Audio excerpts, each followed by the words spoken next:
when Sydney defeated Melbourne by 8 goals. Now, in 1996, neither side has dropped a point so far, and there'll be more than a little bit of Sydney-Melbourne rivalry happening here. Let's look at the teams, and standing tall and calm in the Melbourne circle is Eloise Southby, whose poise is well appreciated by her feeders, Michelle Benison and Ingrid Dick, and fellow goaler Danny Arnott. Australian wing defence Simone McKinnis is, of course, their captain, and although Janine Lynch is still out with injury, Norma Plummer will be satisfied to field Taverner and Jenke. Sydney work a similar-looking attack end to Melbourne's, with Joe Morgan, the big target, and Nicole Cusack often the third feeder, working with Kenny and Dalwood.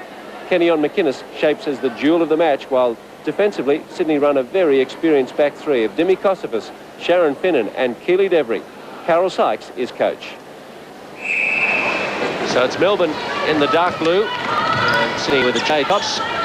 And these are the teams who contested the final last year. And Sydney hit Melbourne twice, actually, in 68-45 in Australia and Canberra, then 53-45 in the final.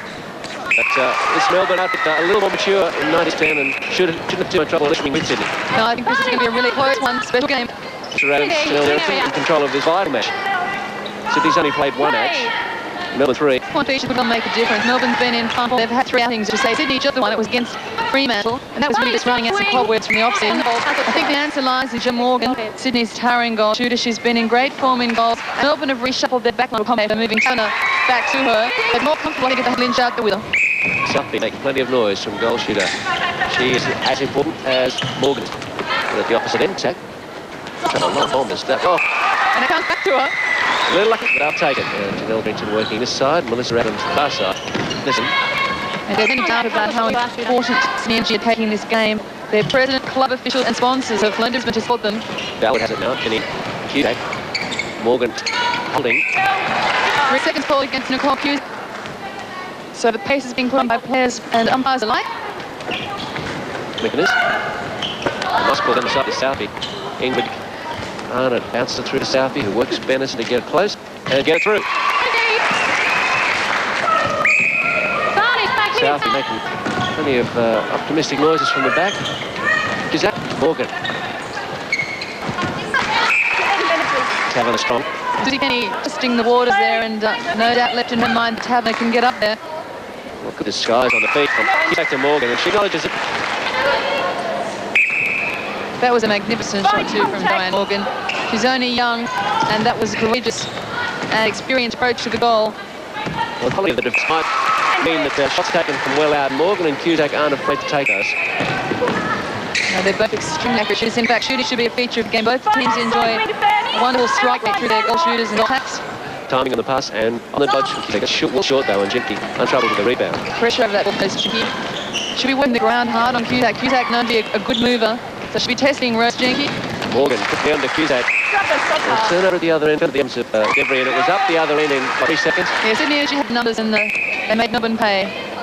See Devery there with front position on South Beach. Picks up the crumbs. They're quickly down court. Kenny turning the ball nicely onto Dalwood, who drives to Morgan. There's Morgan quick hand that finds him short in numbers. Nearly 7 minutes on. Sydney by 4. Taverner came out. One eye on Cusack, one on the ball. And just a tad too late. And that one spoiled. Just a little exchange of words between Cusack and Morgan to try and straighten out what might have been misunderstanding there. Benison now. Defence through the mid-third, strong from Sydney Energy. Kenny working hard over the ball and across the line. Cusack down there with her. That's a good shot of how they're filling the middle. Demi Kosyfas defending there. She threw it at Dalwood. Kosyfas, Kenny, Cusack. That was a shot that should have been taken by Arnott. She's only had one attempt, and that was for a miss. Perhaps the confidence wavering a little, and the goal tap. Sydney by 5. Nearly halfway through the first quarter. Ingrid Dick. Michelle Benison. Devery sprints out. Kenny. Morgan. Doesn't come out quicker than that. One in the air. I wasn't happy with the position. Cusack. Jenke defending. Cusack bowling. Finnan. 13-5. This is embarrassment for Melbourne.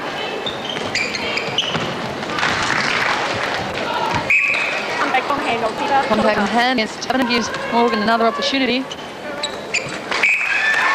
They just aren't seeing enough of the ball down there attacking Melbourne. McKinnis just waiting. She carried Kenny to that ball. And it's a wonderful battle emerging between McKinnis and Kenny. Now foes, but well-established friends. Arnott in her third attempt so far in the match. No goals yet. That's a first. Well, minutes elapsed between Melbourne goals. There's only 3 minutes left in the first quarter. Less than half Sydney score.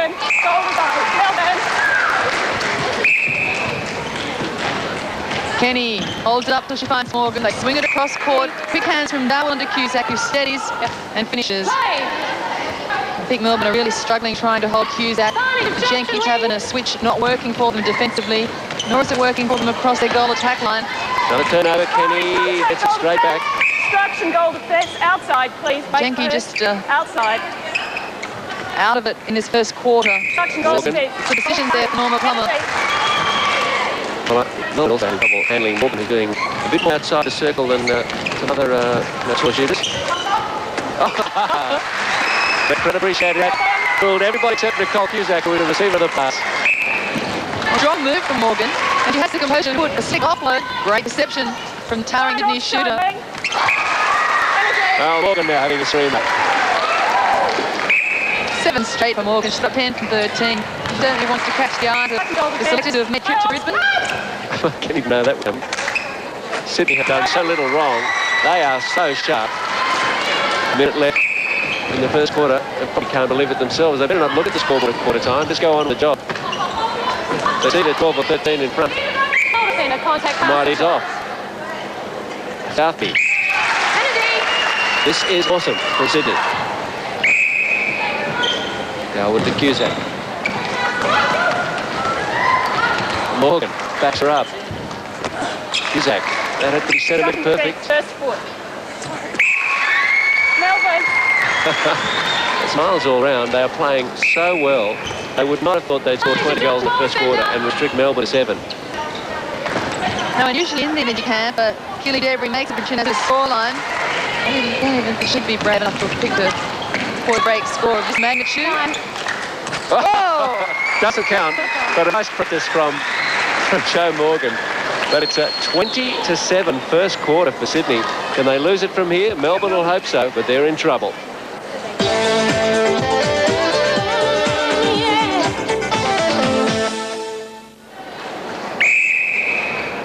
Sydney looking so good in only their second match. Morgan receives a perfect feed. Not the perfect shot, it was a long one. Not enough possession for Melbourne. No, possession's a sad story. 11 attempts for Melbourne. Sydney Energy, you can see it, 27. They just ran all over them. 76 and 71 for the Sydney shooters, respectively. Melbourne doing well through Southby at 6 from 8, but Arnott just not in the match. Only 3 attempts and only 33%. 27 shots to 11. Tells you the possession story. Jenky and Taverner have swapped. Jenky's back at goalkeeper, looking after Morgan, or happy to. I think Arnott's the other area of concern. There's hesitation written all over the body language and the face, and even that shot showed she wasn't confident to attack. Very much a confidence player. She has superb skills, but she hasn't opened well in this game. Morgan just about took it out of the hands of Jenky. Tall, strong, skillful. It's hard to fault. Jenky won't do it all on her own, but she'll need Taverner to team up with her. But I think they really needed to promote Taverner down court because it wasn't working as it was. And Jenky, full stretch, gets a touch, so that's a start for them. McKinnis.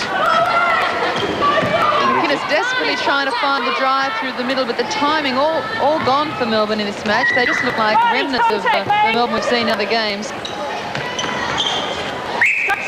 Melbourne so far have defeated Queensland 71-32, Garble 56-49 and Fremantle 65-32. So perhaps they're stepping up the class. Norma Plummer, the coach, Pat Chappell, the manager. In view of Garble's semi-indifferent form, they've played 2 of the softer sides, and Garble, who've been out of sorts, now they're playing Sydney, who won it last year, and they're happily battling. Yes, Sydney, as we said, opened well against Fremantle in their first outing. That was a great test for them. They were very composed and they looked very complete. This certainly shows what they were able to put out in 1996. Benison does well to keep it in. And we're perhaps looking at the first team to do back-to-back. Titus? Or does that count if you change your name? I think so. Same club. Still Randwick with the Manly import of Carissa Dalwood. Kenny. Jenny reading some of Morgan's moves well, and while she gives away precious centimetres, her timing's been much better since she moved back to keeper. Southby back out to McKinnis. It's still lost out of the game. I'm taking consent from the high penalty.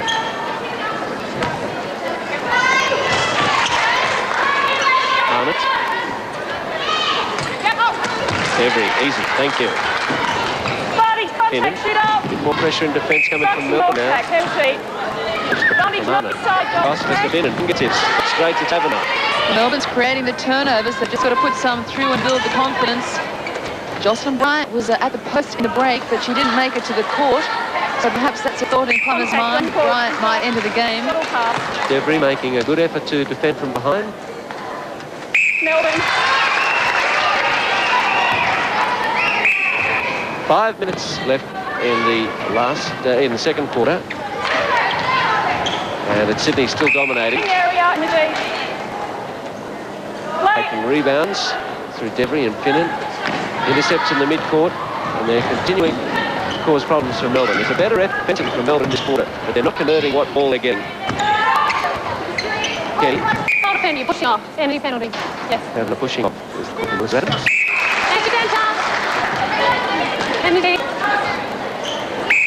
Sydney might not have expected to go at the pace they managed in the first quarter. They're still holding Melbourne at bay. Touch from Jenkins in a better second quarter. Oh, certainly the reshuffling of defence line has assisted Melbourne's efforts. Unfortunately, they can't push it right down the circle. But the switch from Taverner to Jenkins paying dividends. McKinnis has lifted as well. One misdirected pass there. Symptomatic of the match so far for Melbourne. Not cohesion at the attack end that they need. Southby and Arnott against slightly lesser defences have been murdering it, but against Devery and Finnan, they struggle. Well, their timing is superb out of the games, and that's been a feature of their match, that it's been no fast, simple netball, but the timing has been superb and it's made it look effortless. It's come undone in this game, and when it's come undone, that it looked like there's nowhere to go. That is better. They did a lot more of it. Benison, Southby. I know they've been critical of their attack in other games, and that they think they can find more spaces and open more spaces for themselves, but this wasn't what they were looking for. Kenny, Cusack. Just a look at the Sydney bench. I don't think anyone's keeping stats officially on who's playing what rebounds. Keely Devery is she's been playing the match at the moment. Her effort in defence. The bench is settled into the wind. There's a few vacant faces over there. There's no smiles either. Pure concentration. I think this is one of the finest games we've seen from Devery in a long time. Not that she hasn't been performing well, but it's really pulled this one out. Reply there from Taverner. Some good defenders on board. Taverner's had a strong game as well. The side that's been shaded at the moment. Oh, Cusack was open and found. Jenkins leaving Taverner exposed then. Call coming too late. It's much more restricted in this quarter. They scored 20 in the first quarter. They've scored 10 and there's only a couple of minutes to go. They have only allowed Melbourne 7. They're still winning this quarter. Straight up, please. Wait! Body structure and contact wing. Contact on the hand, goal defence, not a pass. Contact on the hand, says Janelle Derrington from Finnan on Southby and off. Dalwood picks up Cusack. Picks it back, now Finnan. Contact and a penalty. Wait for it, yes. Finnan frustrated by Arnott's slowness to withdraw. Oh, McKinnis. Touch on the stretch and possession to Melbourne. We've got to give credit to McKinnis and Taverner because across their line it's down. It's really solid. Southby. Just unravelling elsewhere. Underway through that time, and then again. We're last minute of the second quarter. Southby out very early then. In fact, it would have been premature. I think that's how it snowballs. When you feel like you're not getting the ball, you tend to sneak off the spot early. Jill McIntosh, national coach. Pam Smith, Australian netball. It's probably not the result of the match she'd like to see. Sure she's like that outcome. I'm equally sure she'd like to see it more evenly contested. Taverner. Southby to Benison. That's sweet time there. Popping up nicely, holding to the last. Hold time, please. Yep. Dalwood. Timekeeper's up. We won't see another goal, I don't think. Well, there is a chance for a penalty shot. Morgan makes it count.